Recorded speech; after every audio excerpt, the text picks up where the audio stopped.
Antes de começar, eu queria dizer que eu concordo com o presidente da FAMURS quando ele diz que não há como os municípios suprirem os estados e o governo federal de veterinários.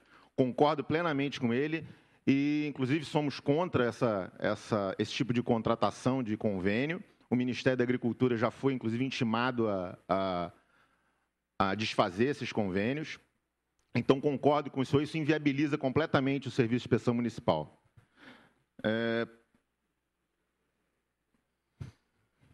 Está funcionando aqui?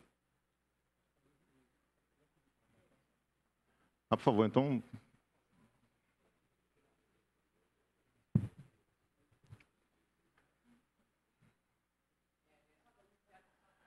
Eu vou iniciar com os objetivos do sistema, que seriam integrar o serviço de inspeção nas três instâncias, federal, estadual e municipal, harmonizar e uniformizar os procedimentos de inspeção, consolidar as informações cruciais para a defesa agropecuária no Brasil. Hoje, o Ministério da Agricultura conhece apenas as informações do CIF.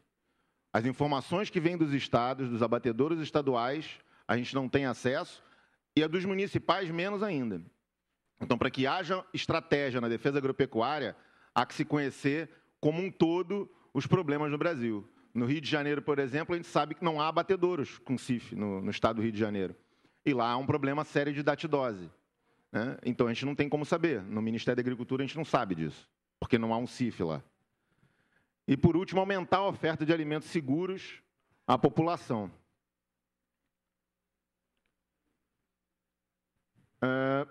Como vocês viram, eu não falei de... Não é objetivo do CISB a comercialização de produtos de origem animal em todo o território nacional, né? Na verdade, isso é uma consequência de um bom trabalho, como vocês vão ver. Os estados e municípios, né, vão cumprindo as atividades de inspeção, né, executando bem as atividades de inspeção, eles vão ter reconhecimento da equivalência pelo Ministério da Agricultura, e, a partir daí, vão poder certificar os produtos em todo o território nacional e ter o reconhecimento da sociedade e órgãos de controle.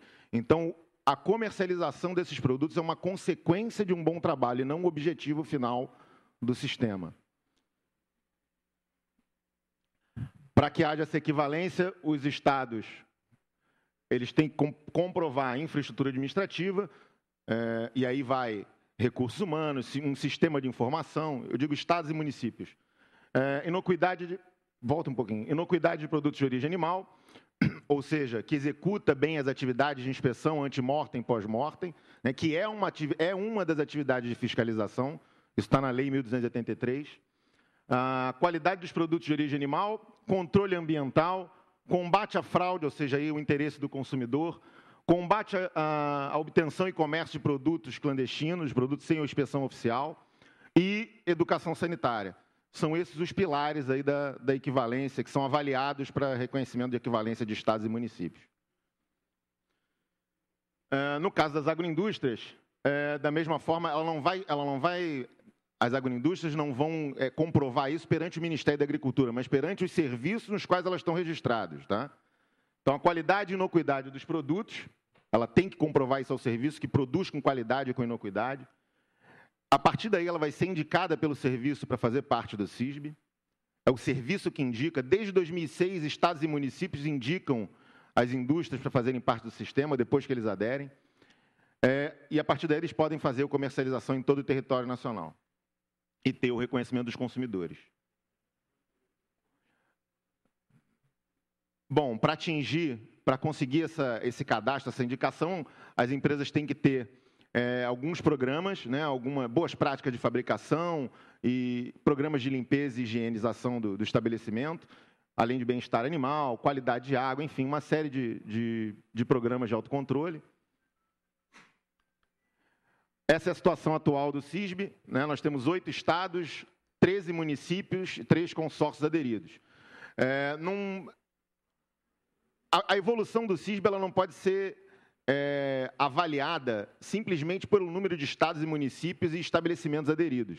A evolução do CISB é muito mais do que isso, ela chega a ser intangível, porque se a gente comparar, pode seguir, se a gente comparar o mapa, segue mais uma, por favor. Se a gente comparar o mapa de 2010, ele está bem diferente do que é hoje. Nós temos 3 estados só em 2010, em 2009 não tínhamos nenhum. Então, há uma evolução dos serviços de inspeção ao longo desse tempo, tanto os estaduais quanto os municipais e serviços de inspeção que fazem parte de consórcios também. Aqui é um gráfico sobre os estabelecimentos. Em 2013, nós tínhamos 30 estabelecimentos no CISB. É muito pouco, são 136 estabelecimentos, ainda é muito pouco, a gente sabe que é muito pouco, mas é muito mais do que nós tínhamos em 2013. Eram 30. Essas são algumas ações executadas em 2014. Nós executamos todas as programações, todas as ações programadas em 2014 foram executadas, incluindo as auditorias de conformidade, auditorias de reconhecimento de equivalência com adesão foram 5 em 2014, 29 auditorias prévias, que são auditorias, na verdade, que visam orientar os estados e municípios para adesão ao sistema.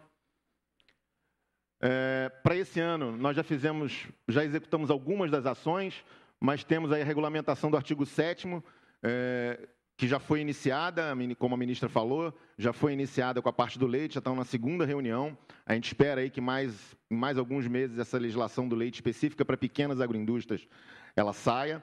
A de ovos terminou essa semana que vem já começa a de aves. Essa legislação não quer dizer uma flexibilização, um afrouxamento na qualidade ou nas exigências. É simplesmente uma adequação de instalações, uma adequação de exigência de instalação para se executar um abate, para se executar uma determinada produção de um determinado produto. Nós tivemos, então, algumas alterações do decreto do SOAS esse ano, iniciando pelo artigo 7º, que já é um pleito nosso de muitos anos. A ministra Cátia Abreu conseguiu fazer com que se iniciasse essa regulamentação para as pequenas agroindústrias. Então, nós temos aí a Instrução Normativa 16, de 2015, que tem algumas falhas a serem corrigidas, mas é um início, pelo menos, e os grupos de trabalho para as demais áreas específicas. No decreto do RISPOAL 30691, houve alteração com 8444. A gente vê que com essa também era uma outra coisa que tinha que ser alterada há muito tempo.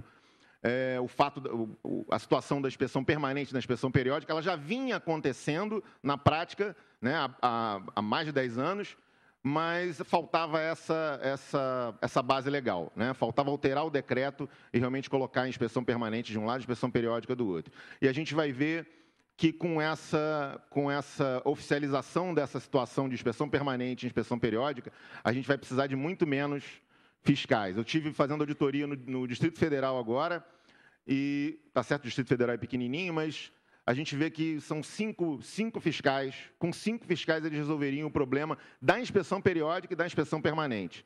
Então, é uma questão também de ter o gestor certo, comprometido, para fazer a redistribuição de pessoal dentro das secretarias e dentro do Ministério da Agricultura também.